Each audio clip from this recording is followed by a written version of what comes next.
Good morning. How is everybody? Well, let's just put everything on the table. I am back in a domestic wheat field because there is I've spoken to at least one person that has pain, we'll put it that way, over some reports from the Abib of God that they are showing wheat fields. Actually, I went and looked, but I didn't pay that much attention. I think most of them were in the north that are still in the process of being harvested. Now, those of you who know where I live, you know I live in Perea Elite, so I'm in the north. And because I'm in the north, and this is, really close to my house, the hospital, that's the hospital right there in the background. If I turn slowly, that all is the Ramat Yavniel and another Perea village. And this is my village. So this wheat field that I've brought you back to, I know it very, very, very, very, very, very, very well. I walk my dogs in here when it's green, when the barley can still spring back up under its, wheat can still spring back up under its own accord. And we come out here after it's cut. Okay, so this field is probably a mile in length. So because our brother in the Abib calendar is using the uncut wheat fields, the ones that are still in process of being harvested, as a determiner for his calendar, and encouraging the people that they are absolutely right where they need to be. I needed to bring you back to the wheat field today and tell you that in this wheat field, this domestic wheat field, it was cut before the Shavuot that I kept on April 18th. It was cut more than likely for silage, for animal food. And they do that when the wheat has reached a late worm to early soft dough stage. They cut it and they let it ferment in the field, then they bale it like hay, and it's used for animal food. So we know, I'm just telling you, I know this field. I know when it came out within the 7 days when the wild wheat, wild barley, and wild oats came out. Within 7 days, I watched this field of domestic wheat emerge. So you're going to see why that is so important.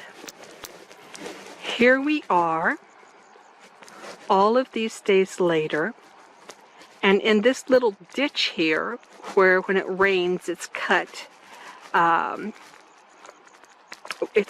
just a channel to drain the water away from the runoff. Okay, there are remnants of standing wheat, full in head, since this came out of the earth in November.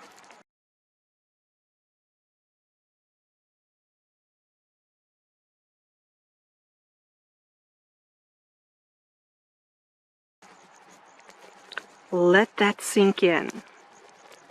This came out of the earth within the same week as the wild wheat, the wild barley, and the wild oats. Within that 7-day period.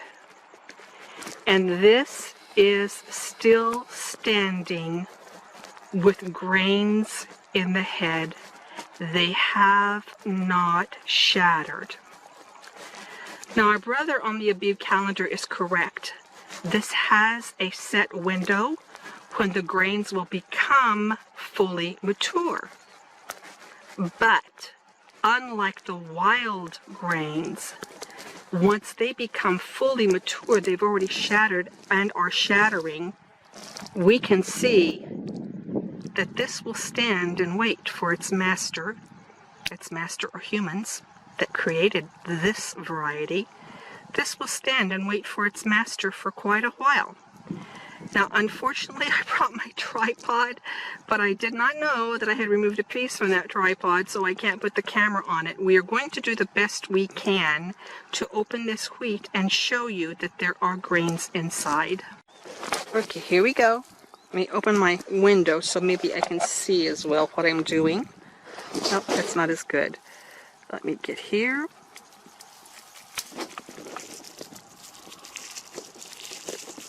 I can feel the grains in there. Do you see the grains? Do you see the grains?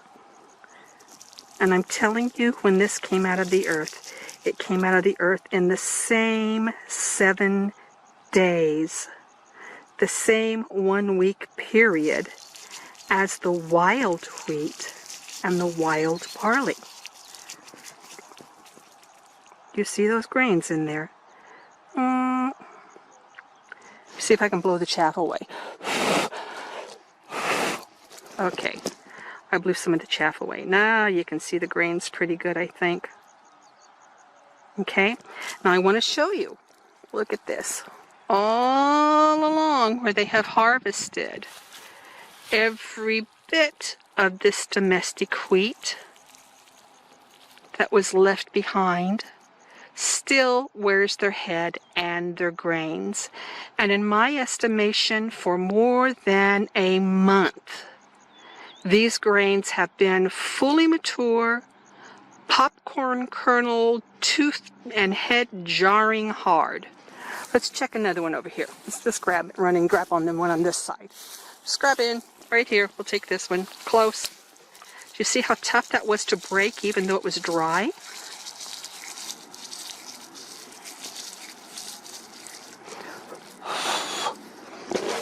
Okay, can you see those grains in there? You see those grains in my fingers?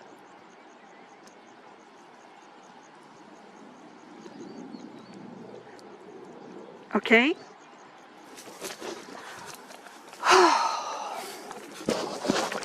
So what's my point? My point is specifically to the Aviv of God. I don't know how your indicator works for you. I really don't know. When I can prove to you that this domestic wheat will hang on to its grains a month after it's ripe and fully ready, a month after it needs no more drying to be ground, I don't know how you can use this for an indicator that your calendar is right on course. It is right on course to be late. That's the only thing that I believe that you can prove by what you're doing, because your photos, you cannot open the wheat. Your photos, you don't know when it became fully ripe. You know that it's still standing there. You know that they're in the process of cutting it, but you can't, I mean, most of your photos that I have seen, bless the girl's heart who's so upset and so in a frenzy about whether she's right or wrong, your photos aren't even dated so that we know when they came, when they were taken, what day that was, what Gregorian calendar date. And anyway, this is domestic, and domestic serves its master human. It does not serve Elohim. Only the wild wheat and the wild barley serve Elohim and his calendar. So, beloved, if you are still struggling with whether or not you're on the right calendar, please, please, please, please consider this video.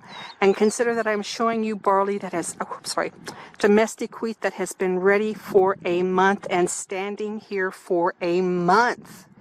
Still with grains fully in head. Can I rub them out easily? Yes, I can, but they don't shatter.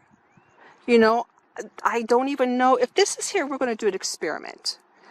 Before they come in here and plow this again, we're going to do an experiment, and we're going to see how long this is going to stand right here. Okay? I'm going to commit to you that I'll come back here in 30 days, and 30 days later, and 30 days later, until this is again plowed for seed, for sowing domestic wheat. And my estimation is that will happen in about 3 months, because they have a tendency to sow as we go into the rainy season. So 3 to 4 months this will be plowed under again.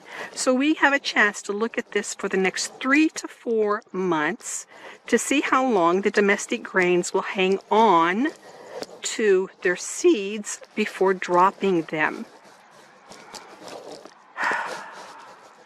I am going to be the first to tell you that the calendar is very confusing.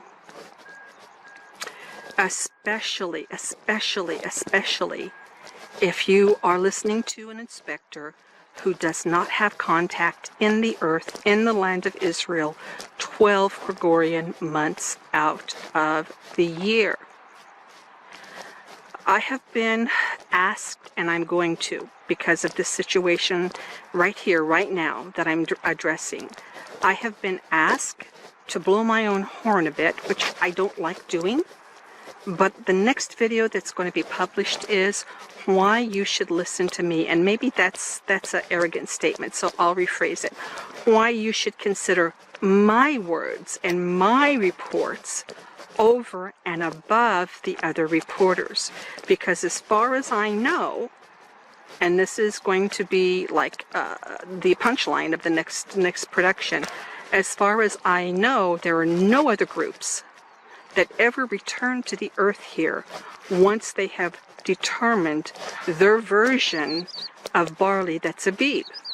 As far as I know, I am the only one who goes to the land even after Shavuot, even when I hike and walk the dogs, even when I want recreational time. I am the only one that has a sense of what the land is doing each month of the year. That's why I knew to bring you back here to this domestic field near my house, is because I am always paying attention to the earth and what stage it is in. Each biblical month has its distinct stage that cannot be seen from newspaper articles, that cannot be determined from pictures. Okay, I do hope this helped some of you somehow, some way. You know, I would love to see that brother come for 12 months out of the year and literally walk with me and let me show him what I see. But I don't see it's going to happen. I really don't. Not anytime soon. He's too full of division and quarreling and things like that. But there are those of you with a sincere heart that have been wondering about the photos that you saw from the Abib of God group. This is why you're seeing those. This is why our farmers no longer plant the wild wheat. The wild wheat does not wait on them. This wheat will wait on them. There's no rush to get in the field. Goodness gracious sakes alive, if they're obeying Torah and they cannot be in the field doing their work on a Sabbath like the scripture says, you know, this has benefits to them. They can take a week of unleavened and, you know, religious unleavened, and a week, you know, the time off for Shavuot or whatever they need to do, and not think about this domestic stuff. It's going to be standing right here waiting for them. Okay, guys. Okay, shalom, shalom. Have shalom. Rockets are falling in Israel. We had 4 shot from Lebanon. Can you hear that? Our red alerts are going off again. Okay, so I'm going to get out of the field since we had rockets from Lebanon, and the lower Galilee received red alerts yesterday. And I'm going to get this posted up. And beloved, you know, let me say one more thing. Yoel Halevi said a very intelligent thing. He said, the more I study the Torah, the more I understand that the Torah is not enough. You can't just go by the Torah. Now, I don't know, but I hope he was talking about referring to the historical books that record things. I hope. But I will agree with that statement that the Torah alone is not enough, because the Torah is an instruction manual for this earth. For this earth. The people had to take it to this earth. They had to satisfy the law, and they had to feed their families by it. And if there is a disconnection from this earth, and that call by my father to connect to the earth started happening before I even considered doing anything with the biblical calendar. And then I only did the first year out of frustration. But Yoel Halevi, he is right. only he's wrong, because the Torah was meant to be understood by a farmer. It had, see, there's my sad tripod I forgot the piece from, so I'm holding my heavy camera. It was meant that they would feed their family and they would satisfy the law with what the work of their hands had produced. Okay, so I'm going to get out of here. Red alerts are starting to fall. We had a nice brief intermission of about, gosh, quite a while, 10 hours? Well, if there's talk of a peace treaty, we'll see. Shalom, shalom.